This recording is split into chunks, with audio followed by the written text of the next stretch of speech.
Important questions in life. What happens when you die? What happens if you travel in a Milky Way? Can we, as a species, live on Mars? Who is better in their prime? Majin or Pan? This is a very important question, so I made a presentation on it, and let's see what I think. Also, make sure to check my other playlist, pretty please. Alright, so this is a battle of the ages. Okay, so first things first, why are we comparing these two characters? Because they're similar releases.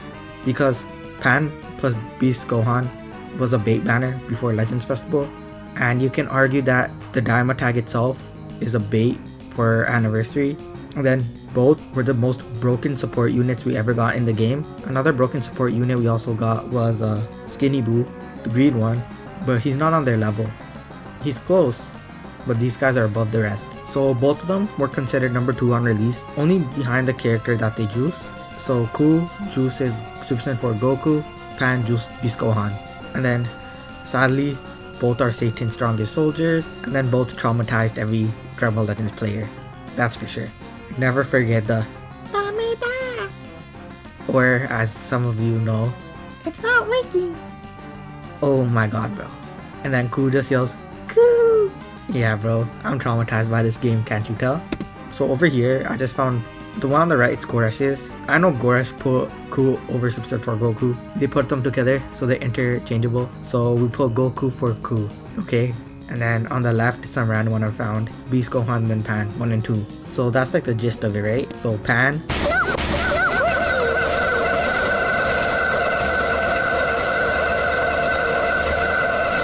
So let's talk about Pan a little bit. So on her release, she was an amazing support type unit. She stacked support, so it's 5% up to 50% on switch out, and it's uncancelable, which is good because you can stack it. Imagine you stacked it and it was cancelable. That would be cringe. But she also stacked health restoration up to 20% by 5% as well, also uncancelable. And she gives 40 ki, and then when entering, she lowers the card damage and crit. During that time, it was pretty good. She's also a great sub-count manipulator, so she shortened sub-count by 3 on main. She shortened sub-count 3 on green, 6. So she inflicts enemies with 2 sub-counts when hit, but it resets on switch. So this is good because say you got a combo on her, then you switch out to draw more cards. You couldn't do that. You had to stay in. For 2 counts, I know it's not that long, but it's something, right? I mean, at this time it was impactful. And she also has amazing disrupt, so the most annoying thing about her, or one of the most annoying things about her, was she reduces enemy ki by 15 every time she got hit, and she also restored health by 5% and cancelled attribute downgrade 6 times. So 6 times, that's a good amount.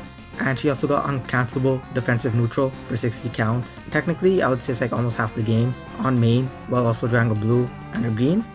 And let's talk about her blue and green. So her green was very toxic. Essentially, she reduced the ki by 35. She gave negative 100 to ki recovery for 3 timer counts and negative 20% to health restoration for 30 counts. So essentially, when she popped her green, she would reduce your ki. You couldn't get more ki for 3 counts, and she would stop healing. So what she would do is she would green, either switch out to another character, or she would green, try to get a combo on you, then switch out to another character. And it's also because she's shortened her substitution counts by 3. I already said that, right? And then her blue is actually pretty good as well. I think it's pretty underrated. She would get a free Dragon Ball 3 times.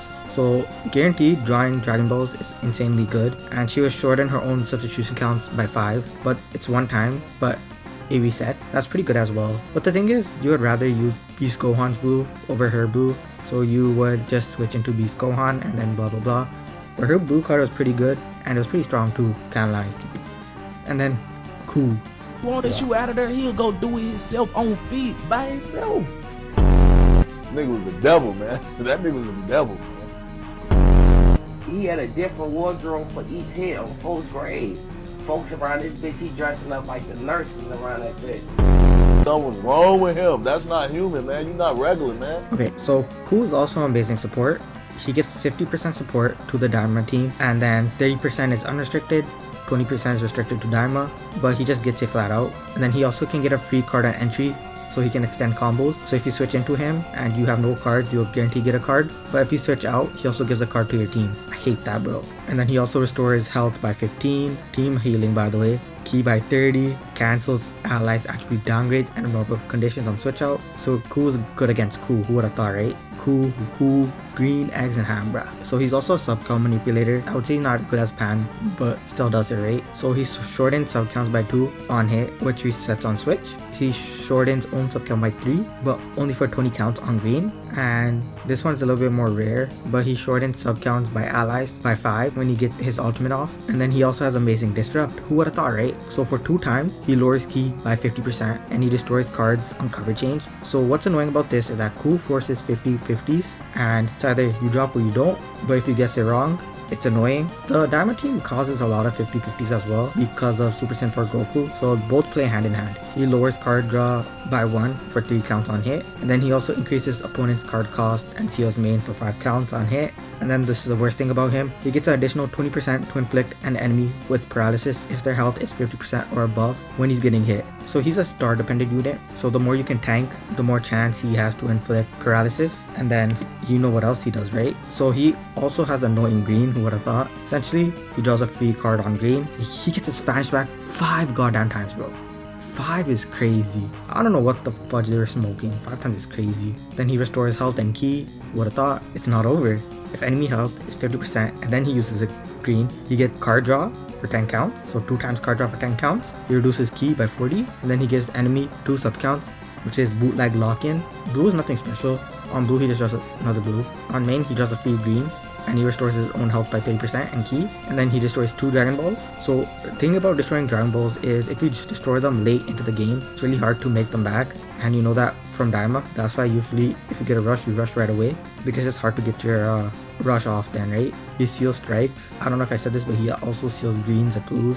I mean, like, I'm not saying everything about him because it's too long. Just trying to give the general census. And then if he hits his alt, he reduces his own subcount by 5 and restores health by 10, and he gets ki back. This guy does too much, bro. So who is better in their prime? So of course individually Ku is better than Pan in her prime, and that's just because Ku is a modern unit and Pan is a non-modern unit. But we're talking about in their prime, right? So I feel like Pan is more consistent stopping combos compared to Ku, because Ku is better if you switch into him, and then if you're comboing Ku, it's kind of RNG to start a combo on him. Pan is just constantly lowering your ki, type neutral, so I feel like it's just easier to snipe Ku than it was to snipe Pan. But Ku does paralysis, feint, he lowers card draw, he has arts cost increase, he reduces ki, destroys cards, healing, locking, ki restore. Also has uncancelable feint on blue and alt. Granted they're like 20-30%, but if you land them, it actually hurts. Also, I like to say, Ku can start a long combo on you, but Pan has good burst damage on blue. But guess what? Guess what, guys? The thing is, Dragon Ball Legends is a team game where we need to look at the state of the game when they released, right? So let's continue. So 100% Beast Gohan did cause a meta reset. People say that Pan is better because when Pan released, Pan helped Beast Gohan reset the meta.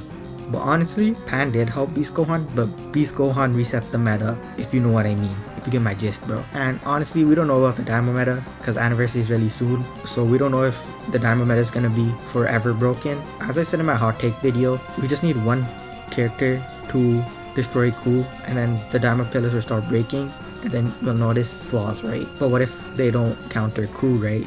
I can't say. And then people say Pan made Beast Gohan way better, but Ku made Daima. So it's true, Ku does make Daima. But the thing about Pan is not restricted. Pan was a leader skill merchant, was used off movies for example because of her golden leader skill and her free support. I remember I used her with Tag Force and Zenkai, Yellow, Super Saiyan 4 Goku. So you can just throw Pan on any strike based team and she would cook. So she did make Beast better, but she made everybody better. So that's the type of character Pan was. And Ku is restricted to Daima, right? So off Daima, Ku loses uncancelable feint. So he gets 20% feint from landing a blue, 30% on alt. I mean, it's good, right? But games are too chaotic. It's not that you're landing feint every game.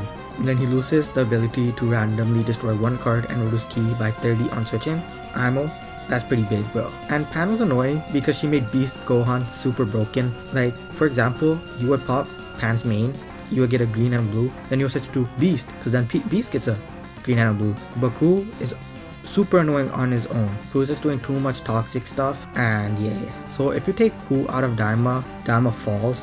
But if you take Pan out of movies, you can still movie was so broken, right? And I think that answers the question. So 100% Dama didn't even have its time, but Pan will 100% H better than Ku because she gives HP to the entire team, which is rare, and she has unrestricted support. So she's a HP buffer, bro. HP buffers are one of the most important leader skills or whatever they're called in the game. So with that in mind, Ku is the winner. Pan is pretty good though. Alright, for me, it's Spartan. Give it like, subscribe, and peace.